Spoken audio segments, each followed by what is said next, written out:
Imaginez un scénario. Vous entrez dans une pièce, il y a énormément de gens. Tout le monde fait du bruit, tout le monde s'agite. Et quelque part dans la pièce, vous remarquez qu'il y a un homme assis, un homme extrêmement charismatique, et vous vous rendez compte que cette personne-là est silencieuse. Ce qu'elle fait plutôt, c'est qu'elle observe son environnement avec une énergie qui en impose le respect. Qu'est-ce que vous ressentez en ce moment-là? La plupart des gens pensent que pour avoir de l'influence, il vous faut parler plus. Ce qui est complètement faux parce que la plupart des personnes influentes, la plupart des personnes que j'ai toujours considérées comme étant charismatiques, étaient des personnes qui très généralement ne parlaient pas trop. Ce qui fait que il est extrêmement important de comprendre que le silence est un élément vraiment puissant dans la perception de l'influence que vous pouvez avoir dans votre environnement en général. Et dans cette vidéo, j'aimerais vous partager très rapidement 5 points qui font en sorte que votre silence soit un atout dans vos interactions sociales, mais surtout dans la perception que la société a de vous. Premier point, le silence crée de la valeur.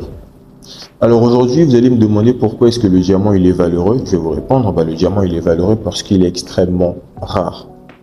Ce qui est rare prend de la valeur avec le temps. Dans un monde comme le nôtre qui est vraiment saturé de bruit, tout le monde veut parler, tout le monde veut raconter tout et n'importe quoi en même temps, celui qui choisit ses mots attire très généralement plus d'attention.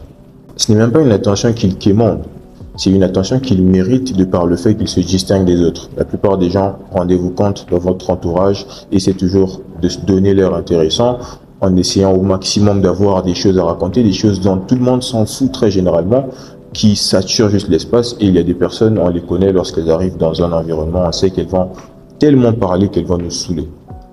Et lorsque tu fais la différence en faisant en sorte que ta parole et que tes mots aient une rareté puissante, on accorde tout simplement du poids à ce que tu dis. Et donc, le silence crée de la valeur. Je vais vous raconter une anecdote perso. Lorsque j'étais au lycée, j'avais un prof qui était réputé pour créer de l'interaction entre lui et les élèves. C'est-à-dire qu'il aimait un peu que la classe soit dans un certain mood, dans une certaine ambiance. Et dans ça, il n'était pas très à l'aise avec le fait que la classe soit calme quelquefois, donc il suscitait ce mouvement-là. Et il avait remarqué que moi, contrairement aux autres, j'étais quelqu'un qui avait beaucoup plus de silence. Je ne réagissais pas forcément à toutes ces blagues. Je ne m'agitais pas forcément lorsqu'il voulait mettre de l'ambiance. Et donc, ça l'a en quelque sorte intrigué. Et au fil du temps, ce qu'il a commencé à faire, c'est que il a commencé à m'attaquer dans ce sens-là. Alors, pas négativement, c'est-à-dire que c'est quelqu'un qui commençait désormais à me poser des questions pour voir ce que j'en pense, pour un peu essayer de briser cette image que j'ai imposée aux autres, l'image de quelqu'un de silencieux. Donc il voulait à toute fois que je parle. Et même lorsque je n'avais vraiment rien à dire, il me disait « parle ». Il était devenu en quelque sorte ce tyran qui voulait que je parle à tout prix pour que je me conforme à la majorité. Et j'avais compris le jeu et je ne voulais pas tant que ça résister parce que ce n'était pas vraiment un jeu psychologique ou je sais pas quoi. Mais je m'en suis souvenu simplement pour créer le lien avec le fait que lorsque tu es silencieux la plupart du temps, ça crée de la valeur et tes mots ont plus de sens. Et c'est peut-être très figuré, mais dans le même sens, le fait que j'étais peut-être silencieux durant les mouvements qu'il créait, ça l'intriguait. Et il se posait peut-être la question de savoir qu'est-ce qui se cache bien derrière ce silence. Quels sont les mots qui se cachent derrière ce silence? Encore une fois, parce que tout ce qui est rare prend de la valeur. Tes mots aussi. Deuxième point, le silence montre que tu es à l'aise. Alors ça, c'est très puissant psychologiquement parce que la plupart du temps, les personnes anxieuses et peu confiantes remplissent les blancs. Ils ne peuvent pas tenir une conversation où il y a des phases de silence. Ils veulent toutefois enchaîner des mots, remplir ces vides-là pour ne pas paraître inconfortables durant l'échange. Et à l'inverse, les personnes extrêmement confiantes sont à l'aise avec les silences, à l'aise avec les blancs et les utilisent à leur avantage. Une autre anecdote, il y a quelque temps, j'avais obtenu un rendez-vous avec le responsable d'une entreprise et durant l'entretien, je m'étais rendu compte que inconsciemment le rapport de force entre guillemets s'était inversé. J'avais beaucoup plus l'impression d'être celui qui entretient la personne qui m'entretient. Je ne sais pas trop si vous comprenez, parce que justement, le responsable qui était placé là semblait avoir moins confiance en lui que moi, très humblement. Et ce qui se passait, c'est que pendant qu'il me posait des questions et que je répondais, Il est arrivé, bien entendu, pour ceux qui ont déjà eu à passer des entretiens, un moment où je pose des questions moi aussi pour comprendre un peu les enjeux de l'entreprise parce qu'en ce moment-là, ils avaient beaucoup plus besoin de mes compétences que moi d'eux. Et lorsque je posais des questions, je sentais que la personne répondait, mais était très inconfortable avec les silences. Lorsqu'il y avait un silence, lorsque je ne réagissais pas ou lorsque je n'acquiesçais pas forcément ce qu'il était en train de dire, il enchaînait directement avec un autre propos ou pour se justifier, pour expliquer, etc. Et moi, je me disais, mais vous n'avez pas besoin de faire ça, en fait. Et c'est ce qui se passe lorsque vous discutez avec quelqu'un qui est à l'aise avec les silences, c'est que vous ne l'êtes pas. Vous aurez l'impression d'être celui qui doit se justifier et lui, il se retrouvera dans une position de pseudo-dominance, ce qui n'est pas forcément le cas parce que lorsque tu es visé sur le sujet, tu ne prends pas forcément ces situations pour des situations de domination ou de dominance, etc.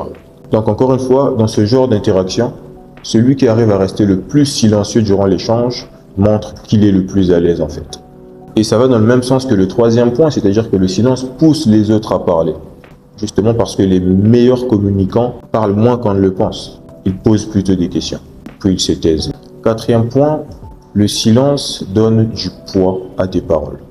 Lorsque tu discutes avec quelqu'un et que tu te rends compte que cette personne utilise des silences pendant qu'elle est en train de parler, tu auras très naturellement l'impression qu'il y a du poids, qu'il y a de la valeur dans ses propos. C'est-à-dire que la personne communique comme suit. Une phrase, un silence. Une deuxième phrase, un silence. Le temps pour toi aussi de digérer les informations.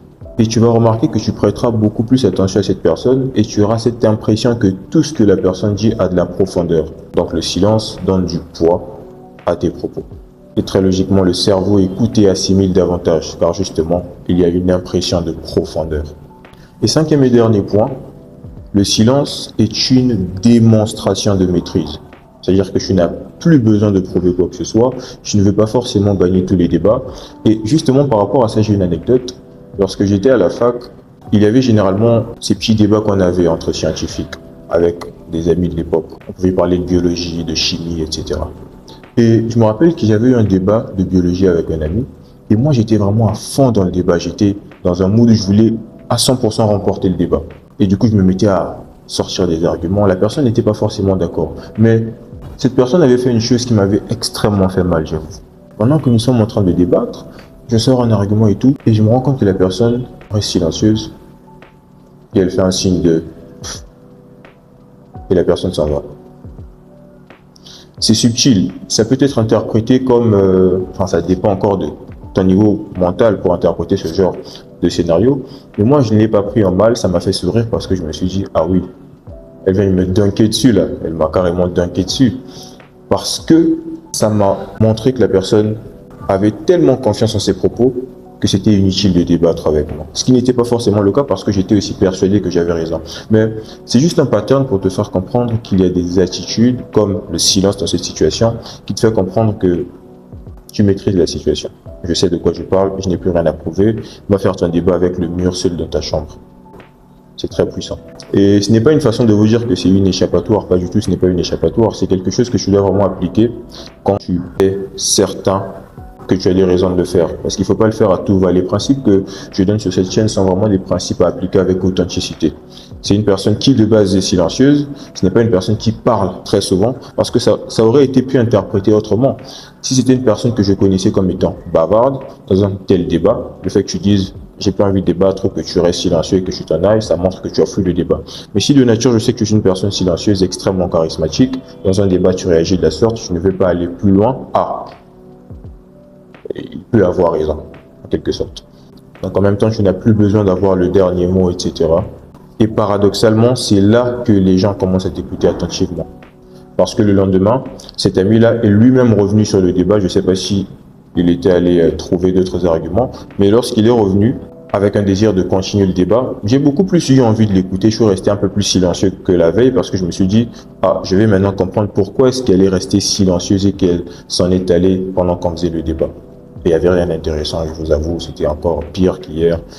Il aurait dû garder silence toute la vie parce que ça valait pas le coup. Le lendemain, il a perdu toute son aura.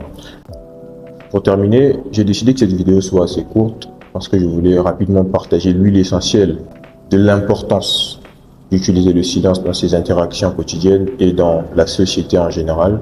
C'est un outil extrêmement puissant qui, lorsqu'il est bien utilisé, change et au mieux augmente la perception que les gens ont de toi en général et que toi-même tu as de toi parce que tu deviens une personne de plus en plus confiante. J'espère que tu en feras bon usage. Prends soin de toi et n'oublie pas que l'excellence ne passe jamais inaperçue.